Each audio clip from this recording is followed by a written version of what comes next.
नमस्कार, मैं हूं अजय कुमार। आप देख रहे हैं देसी अड्डा और आज हमारे साथ हैं राकेश तिवारी।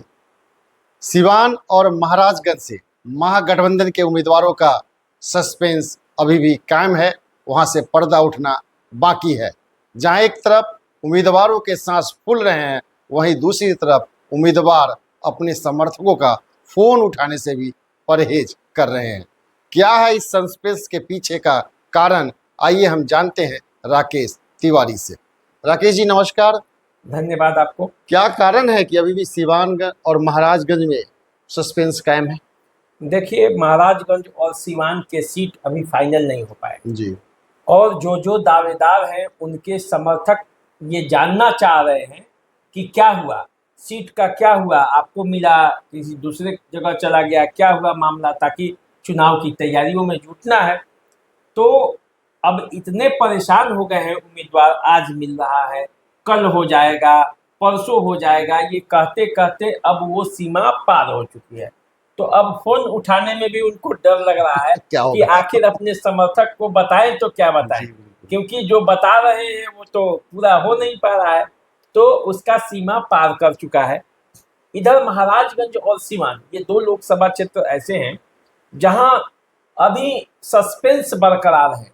लोग ये उम्मीद लगा रहे हैं कि उनके प्रत्याशी कौन होंगे, क्योंकि कई नाम चल रहे हैं और तमाम तरह की कयासें लगाई जा रही हैं। राजद ने अपने प्रत्याशी के नाम की घोषणा की, लोगों को लगा कि इस पर से सस्पेंस हटेगा, लेकिन सिवान को लेकर वहां से प्रत्याशी के नाम की घोषणा ही नहीं हुई। महाराजगंज में कांग्रेस को घोषणा करना है, तो महाराजगंज में भी उसी तरह मामला फंसा हुआ है। कई तरह की बातें आ गई हैं, सोशल मीडिया पर कई तरह की खबरें ट्रेंड कर रही है।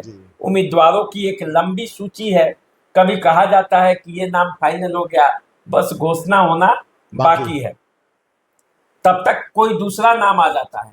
अब ऐसी परिस्थिति में ये देखना है कि सिवान और महाराजगंज में कौन उम्मीदवार होते हैं। तो अब बात करते हैं, सबसे पहले आइए सिवान की।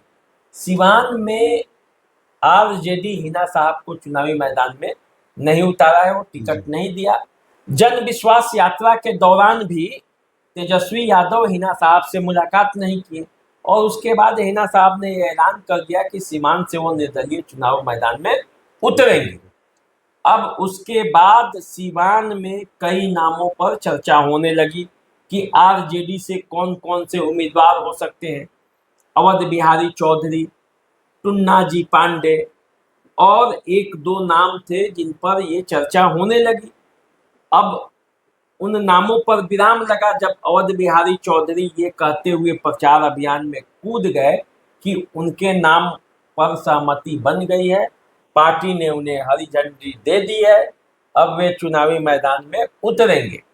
और इसके बाद हिना साहब का एक धड़ा, अवध बिहारी चौधरी का एक धड़ा और विजय लक्ष्मी जो जेडीयू की प्रत्याशी हैं उनका एक धड़ा चुनाव प्रचार में जुटा हुआ था। अब जब इधर आरजेडी ने अपने प्रत्याशियों की सूची जारी की है, तो यदि उसमें सिवान का नाम होता अवध बिहारी चौधरी तो कोई बात नहीं थी, लेकिन अब उसमें सिवान का नाम गायब है। बाकी 23 में से 22 सीटों पर आरजेडी ने अपने प्रत्याशियों के नामों की घोषणा कर दी है। अब इसके बाद ही ये खेल शुरू हुआ कि आखिर माजरा क्या है, क्यों सिवान पर मामला रुका हुआ है। कहीं ऐसा तो नहीं कि हिना साहब से आरजेडी की बातें हो रही हो, बिल्कुल परिस्थितियों स्थितियों को देखकर वे समझौता करने के पक्ष में आ गए हो, क्योंकि राजनीति में तो संभावनाओं का खेल है, यहाँ तो कुछ होता नहीं है। नीतीश कुमार आज इधर आते हैं, कल उधर आ जाते हैं, लालू यादव भी यहाँ रहते हैं वहां रहते हैं, दोनों छोटे भाई बड़े भाई जब मन करता है अपने सुविधा के हिसाब से मिल लेते हैं। तो जब राजनीति है तो इसमें तो संभावनाएं खुली हुई है, तो हो सकता है। लेकिन उधर से हिना साहब ने ये ऐलान कर दिया कि नहीं, आरजेडी से उनका कोई बातचीत नहीं है, आरजेडी से उनका कोई संभावना भी नहीं है, वे निर्दलीय चुनाव लड़ेंगे। आप समझिए, हिना साहब उस साहबुद्दीन की पत्नी है जिन्होंने जीते जी और मरते दम तक लालू यादव को छोड़कर किसी को नेता नहीं माना। वे कहते थे कि माँ के समान होती है पार्टी, यदि पार्टी बदल दिया तो फिर माँ को बदल दिया। तो हिना साहब ने जो निर्णय ले लिया, तो वे निर्णय कुछ थोड़े से लाभ के लिए बदल देंगी, नहीं हो सकता, ऐसा नहीं हो सकता। जी। क्योंकि उस परिवार के पास उस पर आरोप चाहे जो भी लगे, अपराध के लगे, आतंक के लगे, हत्या के लगे, मर्डर के लगे, जो भी लगे, लेकिन इस बात में आपको उनका दुश्मन भी इस बात को मानेगा कि राजनीति में उन्होंने पार्टी के मामले में, विचार के मामले में एक रूपता रखी है, उससे उन्होंने कभी समझौता नहीं किया। कमिटमेंट यदि समझौता कर लिया होता तो शहाबुद्दीन आज जीवित होते। क्योंकि जिस तरह से वे जेल से छूटकर बाहर आए थे, तो बाहर आते ही उन्होंने बोला कि नीतीश कुमार परिस्थितियों के मुख्यमंत्री हैं, हमारे नेता तो लालू यादव है, यही उनका स्टेटमेंट था। और फिर जेल जाना पड़ा, क्योंकि नीतीश कुमार को ये लग गया कि शहाबुद्दीन ज्यादा दिनों तक रहेंगे तो सत्ता हिला देंगे। तो ये मामला था। जी बिल्कुल। तो अब वो हिना साहब, उनकी पत्नी जब जीते जी वे ऐसे थे, तो उनके मरने के बाद उसी आदर्श को इस मामले में उन्होंने अपनाया है, और वे बोल रहे हैं कि नहीं, वे निर्दलीय ही चुनाव लड़ेंगी। जब दुख के संकट के समय में कोई साथ नहीं दिया, तो अब देखे क्या करेगा। उनके समर्थकों ने जो ये बातें हो रही, लेकिन लालू यादव अभी भी राजनीतिक के दरवाजा उनके लिए खोल रखा है। तो लालू यादव तो राजनीतिज्ञ हैं, उतने बड़े राजनीतिज्ञ वे लोग नहीं हैं। राजनीति के मामले में वे लोग भावनाओं से चलते हैं। जी बिल्कुल। तो भावनाओं और राजनीति में भावनाओं का कोई महत्व नहीं है। तो इसीलिए लालू यादव ने अपने दरवाजे खोल रखे हैं, और उसके भी कई कारण हैं, और उधर से साफ मना है। तो अब सीवान की राजनीति पर सस्पेंस ये है कि कौन होगा आरजेडी का प्रत्याशी। जी। तो वहां से एक नाम जितेंद्र स्वामी का भी चल रहा है, क्योंकि जितेंद्र स्वामी इधर काफी तेजी से सक्रिय हुए महाराजगंज के लिए, और महाराजगंज से उनको टिकट नहीं दिया गया, क्योंकि लालू यादव चाहते हैं कि महाराजगंज से कोई भूमिहार प्रत्याशी को चुनावी मैदान में उतारा जाए। जी। लेकिन अब सिवान में उनके पिता, उनका घर भी रेनुआ है, जो सिवान में ही पड़ता है, महाराजगंज में आकर चुनाव लड़ते हैं। तो ऐसी स्थिति में जितेंद्र स्वामी एक विकल्प हो सकते हैं, यदि अवध बिहारी चौधरी को नहीं देना हो। अवध बिहारी चौधरी हालांकि ये चुनाव लड़ना चाहते हैं, लेकिन लालू यादव भी इस बात को समझते हैं कि हिना साहब के समर्थक यदि सिवान में सबसे ज्यादा किसी नेता से खपा है तो वे अवध बिहारी चौधरी हैं, क्योंकि उनका मानना है कि शहाबुद्दीन के समर्थक मानते हैं कि पीठ में छुरा घोंपने वाला कोई दूसरा नहीं बल्कि अवध बिहारी चौधरी ही है। उनको जिताने में शहाबुद्दीन की भूमिका होती थी, और वही अवध बिहारी चौधरी उनके नहीं रहने पर ये खेला कर रहे हैं कि आरजेडी से हिना साहब की दूरी बढ़ गई है। तो अब कुल मिलाकर इस बात को लालू यादव भी समझते हैं। तो लालू यादव क्या रणनीति बना रहे हैं, ये अभी देखना बाकी है। दूसरी तरफ चलते हैं महाराजगंज। महाराजगंज पे सस्पेंस ये है कि महाराजगंज में सबसे पहले ये आरजेडी का सीट था, रणधीर सिंह को टिकट मिलना था, प्रभुनाथ सिंह के पुत्र हैं, लेकिन ऐसा माना जाता है कि लालू यादव नहीं चाहते थे कि इस बार रणधीर सिंह को टिकट दिया जाए। बताया जाता है कि इसीलिए वे कांग्रेस के कोटे में ये डाल दिए, लेकिन जैसे कांग्रेस के कोटे में गया, कांग्रेस के पास यहाँ कोई प्रत्याशी नहीं था, तो उनकी बात रणधीर सिंह से ही होने लगी। रणधीर सिंह को ही कांग्रेस चाहा कि प्रत्याशी बना दे, और रणधीर सिंह के संपर्क भी, मतलब प्रभुनाथ सिंह के संपर्क भी कांग्रेस में कई बड़े नेताओं से है, वो पुराने नेता हैं।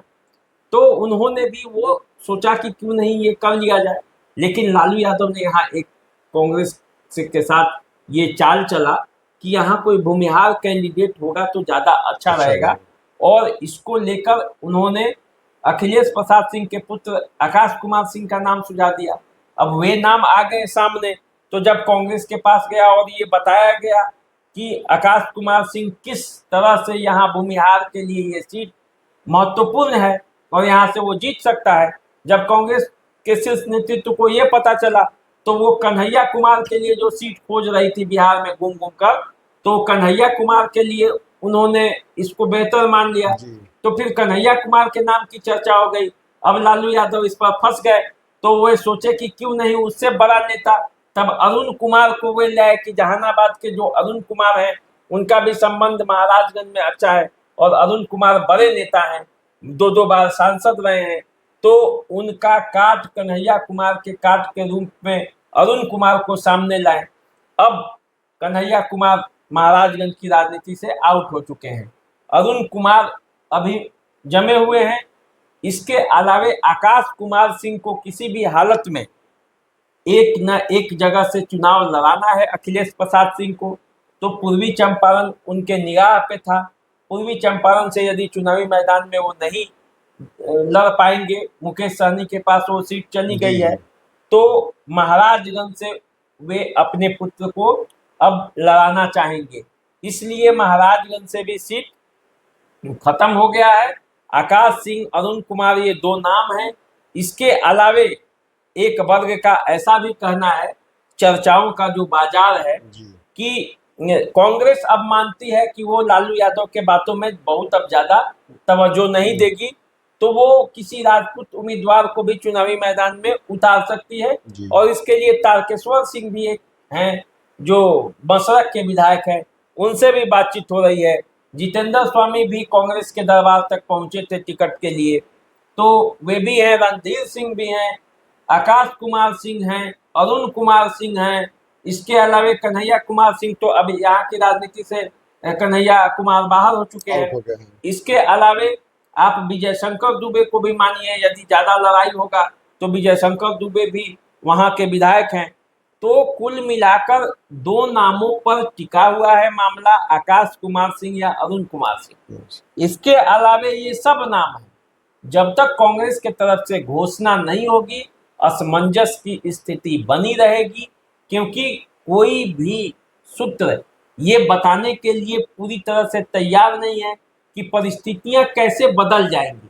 क्योंकि देखिए, सीवान में तो सिंबल मिलने की बात कह के अवध बिहारी चौधरी चुनावी प्रचार में उतर गए थे। वे गंभीर नेता हैं, ऐसे नहीं कहते बिना, वो विधानसभा के अध्यक्ष भी रहे हैं और वो उस तरह के नेता नहीं है कि बस कुछ भी बोल दिया, बड़े सोच समझ के बोलने वाले गंभीर है काफी। हाँ, तो वे चुनावी मैदान में उतरे और उनका अब टिकट पे संशय का बादल है। तो ऐसी स्थिति में किसका नाम पक्का कहा जाए ये पता नहीं। यही सस्पेंस सीवान और महाराजगंज में है और यही सस्पेंस लोगों में बेचैनी पैदा कर रहा है। लोगों, जो मतदाता है वो भी जानना चाह रहे हैं कि ये भाई सीवान से के भाई, ये भाई महाराजगंज से के भाई। तो न महाराजगंज का पता चल पा रहा है, न सीवान का पता चल पा रहा है। ये नाम जो मैंने आपको बताए, ये नाम जरूर चल रहे हैं और इन्हीं नामों में से कोई एक होगा। लेकिन ये मान के चलिए कि 100% में आकाश सिंह और अरुण कुमार हैं। और इधर ये नाम भी है, परिस्थितियों के हिसाब से कांग्रेस ये तय कर पाएगी, क्योंकि अभी जितने भी 6 सीटों पर उनके नाम देने हैं, कहीं भी ये फाइनल नहीं हो पा रहा है। तो देखिए कब तक कांग्रेस का नाम आता है और कब तक आरजेडी सिवान से अपने प्रत्याशी का नाम फाइनल करती है। तो लोकसभा चुनाव काफी नजदीक आ चुके हैं, लेकिन इन दोनों सीटों पे अभी भी संशय और सस्पेंस कायम है। तो कब इस पर से पर्दा उठता है, इसके लिए हमारे साथ साथ आपको भी इंतजार करना पड़ेगा। तो इंतजार कीजिए और हमारा नमस्कार स्वीकार कीजिए। नमस्कार।